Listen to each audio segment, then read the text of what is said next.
പ്രിയപ്പെട്ടവരെ, ഈ കേരള സർവകലാശാലയുമായി ബന്ധപ്പെട്ടുള്ള പുതിയൊരു അപ്ഡേറ്റ് പറയുന്നത് ഈ സസ്പെൻഷൻ വിവാദത്തിൽ കോടതിയെ സമീപിക്കാൻ ഇപ്പോൾ BJP സിൻഡിക്കേറ്റ് അംഗങ്ങൾ തീരുമാനിച്ചിരിക്കുന്നു എന്നുള്ളതാണ്.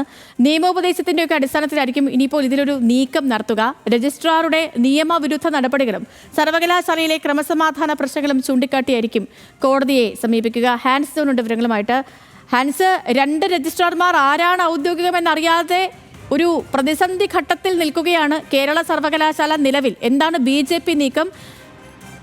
നിയമോപദേശം തേടി എപ്പോൾ കോടതിയെ സമീപിക്കാനാണ് ആലോചന?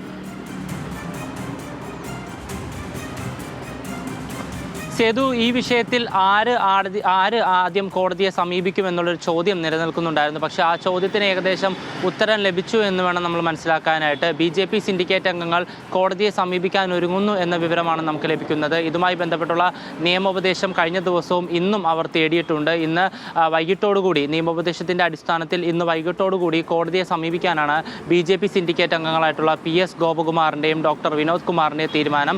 അതിനോടൊപ്പം തന്നെ ഈ കോടതിയിൽ രജിസ്ട്രാറുടെ ചട്ടവിരുദ്ധ നടപടികളും അതിനോടൊപ്പം തന്നെ സർവകലാശാലയിൽ ഇതിനോടകം ഉണ്ടായിരിക്കുന്ന സുരക്ഷാ വീഴ്ചയും ചൂണ്ടിക്കാണിച്ചുകൊണ്ട് ഹൈക്കോടതിയെ അല്ലെങ്കിൽ മുതിർന്ന കോടതിയെ സമീപിക്കാനാണ് ഇപ്പോൾ BJP സിൻഡിക്കേറ്റ് അംഗങ്ങളുടെ തീരുമാനം. അതിനോടൊപ്പം തന്നെ വൈസ് ചാൻസലറുടെ നിലപാട് ശരിയാണ് എന്ന് ചൂണ്ടിക്കാണിക്കാനും അവർ ശ്രമിക്കുന്നുണ്ട്. ഇതിനോടകം തന്നെ വൈസ് ചാൻസലർക്കും ഈ സസ്പെൻഷൻ വിവാദവുമായി ബന്ധപ്പെട്ട് വൈസ് ചാൻസലർക്കും അതിനോടൊപ്പം തന്നെ പോലീസിനും BJP സിൻഡിക്കേറ്റ് അംഗങ്ങൾ പരാതി നൽകിയിരുന്നു. രജിസ്ട്രാറുടെ നടപടികൾ ചട്ടവിരുദ്ധമാണ്, അതിനോടൊപ്പം തന്നെ വലിയ സുരക്ഷാ വീഴ്ച സർവകലാശാല ആസ്ഥാനത്തുണ്ടായി, സുരക്ഷാ ക്രമീകരണങ്ങൾ ഒരുക്കുന്നതിൽ പോലീസിനും അതിനോടൊപ്പം തന്നെ സർവകലാശാലയിലെ ഓഫീസർമാർക്കും വലിയ വീഴ്ചയുണ്ടായി എന്നതടക്കം ചൂണ്ടിക്കാണിച്ചുകൊണ്ട് വൈസ് ചാൻസലർക്കും പോലീസിനും പരാതി നൽകിയ സാഹചര്യത്തിൽ തന്നെയാണ് ഇപ്പോൾ BJP സിൻഡിക്കേറ്റ് അംഗങ്ങൾ കോടതിയെ സമീപിക്കാൻ ഒരുങ്ങുന്നത്. സ്വാഭാവികമായിട്ടും ഇത്തരത്തിൽ ഒരു നീക്കമുണ്ടായാൽ പ്രതിരോധിക്കാൻ തന്നെയാണ് ഇടതുപക്ഷ സിൻഡിക്കേറ്റ് അംഗങ്ങളുടെയും തീരുമാനം. സേതു.